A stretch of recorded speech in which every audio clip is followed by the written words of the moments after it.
മാതർമേ മധുകൈടഭഗ്നിമഹിഷപ്രാണാപഹാരോദ്യമേ ഹേലാനിർമ്മിതധൂമ്രലോചനവധേ ഹേ ചണ്ഡമുണ്ടാർദിനി നിശേഷീകൃതരക്തബീജധനുജേ നിത്യേ നിസ്തുംഭാവഹേ ശുംഭധ്വംസിനി സംഹരാശു ദുരിതം ദുർഗേ നമസ്തംബികേ.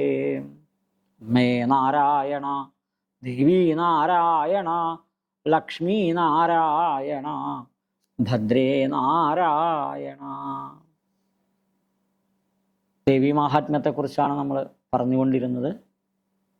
മാർക്കണ്ഡേയ മഹർഷി തൻ്റെ ശിഷ്യനായ ക്രുഷ്ടുവിക്ക് അല്ലെങ്കിൽ ഭാഗുരയ്ക്ക് പറഞ്ഞു കൊടുക്കുന്ന വിധത്തിലാണ് ഈ ദേവീ മാഹാത്മ്യം. അതിൽ മാർക്കണ്ഡേയ പുരാണത്തെക്കുറിച്ചുള്ള ചരിതവും ജൈമിനിയും പക്ഷികളുമായുള്ള കണ്ടുമുട്ടലും അതുമായി ബന്ധപ്പെട്ട ചോദ്യങ്ങളെയൊക്കെ കാണുണ്ടായി. ഇതിൽ മന്വന്തരങ്ങളെക്കുറിച്ച് ചോദിക്കുന്നതോട് കൂടിയിട്ടാണ് ക്രമത്തിൽ ഈ ദേവീ മാഹാത്മ്യ ചരിതത്തിലേക്ക് കടക്കുന്നത്. 77-ാമത്തെ അധ്യായം വരെ ആദ്യത്തെ 7 മനുക്കളുടെ ചരിതം പറഞ്ഞു. 78-ാമത്തെ അധ്യായത്തിൽ വരാനിരിക്കുന്നതായ, ഇപ്പം നമ്മൾ 7-ാമത്തെ മന്വന്തരത്തിലാണ് നമ്മൾ താമസിക്കുന്നത്. 8-ാമത്തെ മനു, സാവർണി മനു, അതിൻ്റെ ചരിതം പറയാൻ പോവാണ്. അപ്പോൾ ഈ മനു പണ്ട് 2-ാമത്തെ മന്വന്തരമായിട്ടുള്ള സാരോജിഷ മന്വന്തരത്തിൽ നടന്ന കഥയുമായി ബന്ധപ്പെട്ടതാണ് ഈ മനുവിൻ്റെ ചരിതം എന്ന് പറയുന്നത്. അപ്പം അങ്ങനെയുള്ള ആ ചരിതത്തെയാണ് പറയുന്നത്.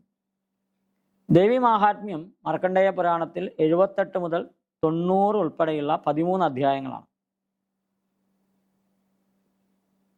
അത് സമാധി എന്ന് പറയുന്ന വൈശ്യനും സുരഥൻ എന്ന് പറയുന്ന രാജാവിനും സുമേധസ് എന്ന മഹർഷി ഉപദേശം നൽകുന്നതാണ് ഇതിലെ പ്രധാനപ്പെട്ട കാര്യം, അല്ലെങ്കിൽ ദേവി മഹിമയെ പറഞ്ഞു കൊടുക്കുന്നതാണ്. ഈ ദേവി മഹാത്മ്യത്തിൽ നമ്മൾ മുമ്പ് പറഞ്ഞ പോലെ 700 മന്ത്രങ്ങളുണ്ട്. ചിലപ്പോൾ ശ്ലോകങ്ങളുണ്ടെന്ന് പറയും. ശ്ലോകങ്ങൾ എന്ന് പറയുന്നതിനേക്കാൾ മന്ത്രങ്ങൾ എന്നായിരിക്കും നല്ലത്. കാരണം ശ്ലോകത്തിൻ്റെ എണ്ണം പല പുസ്തകങ്ങളും പലതരത്തിലാണ്. മന്ത്രം 700 പല തരത്തിലുള്ള ദേവി ഉപാസനകളിൽ കാത്യായനി തന്ത്രം, യാമയാള തന്ത്രം എന്നിങ്ങനെ വിഭാഗങ്ങളുണ്ട്. ഇവരെല്ലാവരും ഈ മന്ത്രത്തിനെ 700 എന്ന് സമ്മതിച്ചിട്ടുണ്ട്. കാത്യായനി തന്ത്രപ്രകാരമുള്ള മന്ത്രവിഭാഗമാണ് ഭൂരിഭാഗം ആൾക്കാരും സ്വീകരിച്ചിട്ടുള്ളത്. അതനുസരിച്ചിട്ട് ദേവീ മാഹാത്മ്യം 13 അധ്യായങ്ങളിലായിട്ട് 578 ശ്ലോകങ്ങളുണ്ട്. ഈ മന്ത്രങ്ങൾ ശ്ലോകമന്ത്രം, അതായത് ഒരു ശ്ലോകം മുഴുവൻ ഒരു മന്ത്രം. 2-ാമത്തെ അർദ്ധശ്ലോക മന്ത്രം, ശ്ലോകത്തിൻ്റെ പകുതി ഒരു മന്ത്രം. 3-ാമത് ഗണ്ഡമന്ത്രം, ഒരു ഭാഗം മാത്രം മന്ത്രമായിട്ട്. 4-ാമത്തെ ഉവാച മന്ത്രം, ഉവാച ദേവി ഉവാച, അപ്പോൾ ആ ഉവാച എന്നുള്ളൊരു മന്ത്രമായിട്ടെടുക്കും. ഇങ്ങനെ 4 തരത്തിൽ മന്ത്രങ്ങളുണ്ട്. ശ്ലോകമന്ത്രം, അർദ്ധശ്ലോകമന്ത്രം, ഖണ്ഡമന്ത്രം, ഉവാചമന്ത്രം. എന്നാൽ ചില ഗ്രന്ഥങ്ങളിൽ ത്രിധ എന്ന് പറഞ്ഞ് വേറൊരു മന്ത്രത്തെയും കൂടി പറയുന്നുണ്ട്. കാത്യായനി തന്ത്രപ്രകാരം ശ്ലോകമന്ത്രങ്ങൾ 535, അർദ്ധശ്ലോകമന്ത്രങ്ങൾ 42, ഖണ്ഡമന്ത്രങ്ങൾ 66, ഉവാചമന്ത്രങ്ങൾ 57. അങ്ങനെ മൊത്തം 700 മന്ത്രങ്ങൾ. മാർക്കണ്ഡേയൻ പറയുന്നു എന്ന് പറഞ്ഞുകൊണ്ടാണ് ഈ ഗ്രന്ഥം ആരംഭിക്കുന്നത് തന്നെ. ഈ ദേവീ മാഹാത്മ്യത്തിൽ നേരത്തെ പറഞ്ഞല്ലോ 13 അധ്യായങ്ങളുണ്ട്. ഈ 13 അധ്യായങ്ങളെ 3 ചരിതമായി തിരിച്ചിരിക്കുന്നു. പ്രഥമചരിതം, മധ്യമചരിതം, ഉത്തമചരിതം. ഇതിൽ ആദ്യത്തെ അധ്യായം, പ്രഥമ അധ്യായം, അത് പ്രഥമചരിതമാണ്. ഒരു അധ്യായം മാത്രമേ ഉള്ളൂ അതിൽ, പ്രഥമചരിതത്തിൽ.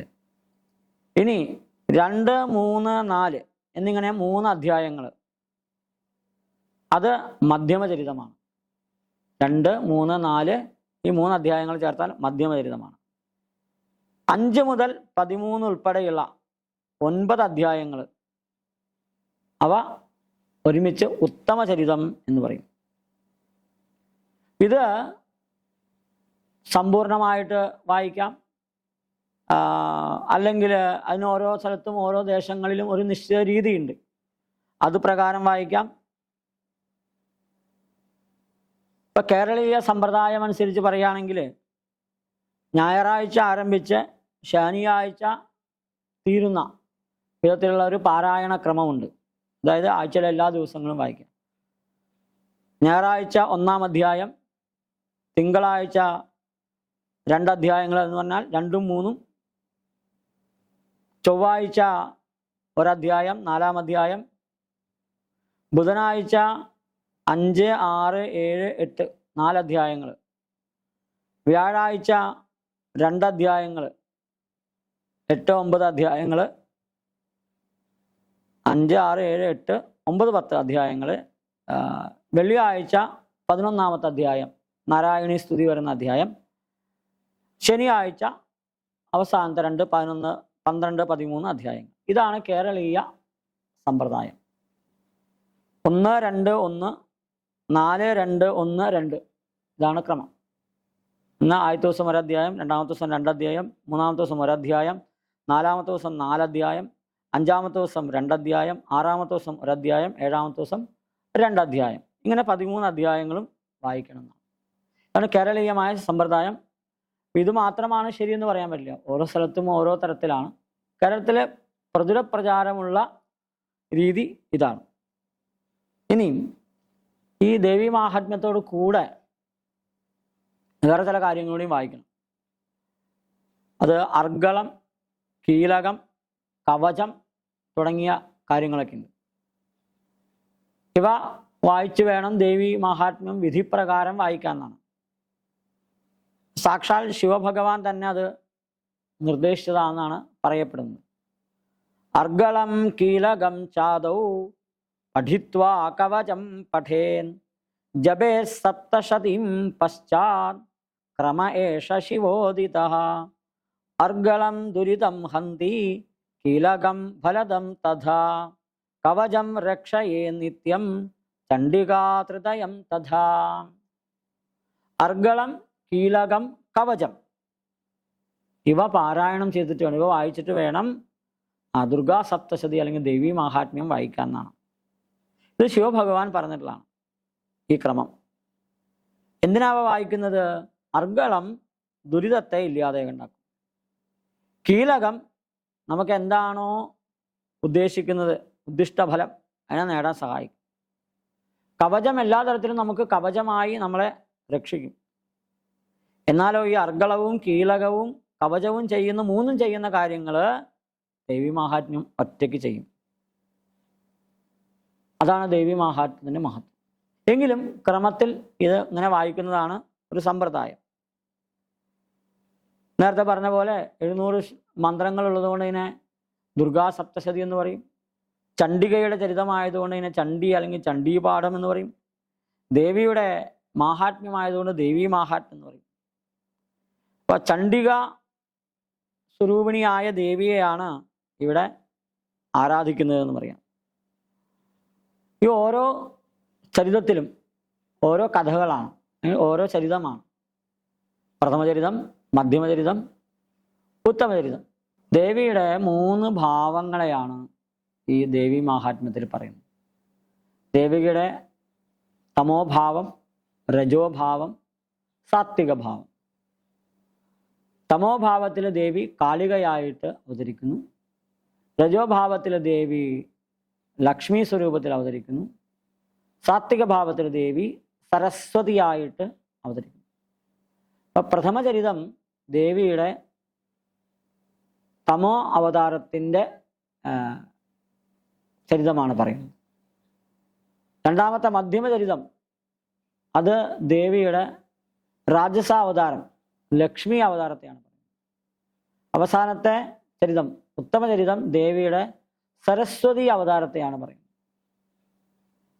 ഇതിൽ ആദ്യത്തെ ഭാഗത്ത് ദേവി മധുകൈടവന്മാരെ നിഗ്രഹിക്കാനായിട്ട് ദേവി കാളികാഭാവത്തിൽ അവതരിച്ചു വന്നു വിഷ്ണുവിനെ സഹായിക്കാൻ.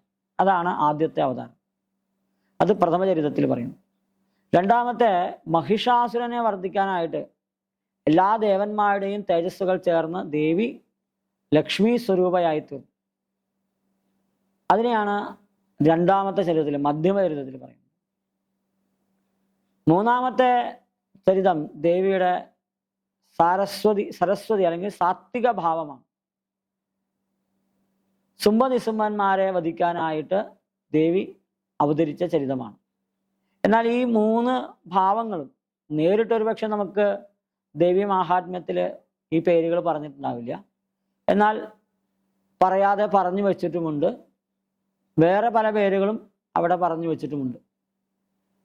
അതെങ്ങനെയാണ്, ഏതൊക്കെ തരത്തിലാണ് ഓരോ ചരിതവും എന്നുള്ളത് നമുക്ക് ഇനി വരുന്ന ഭാഗത്ത് കാണാം.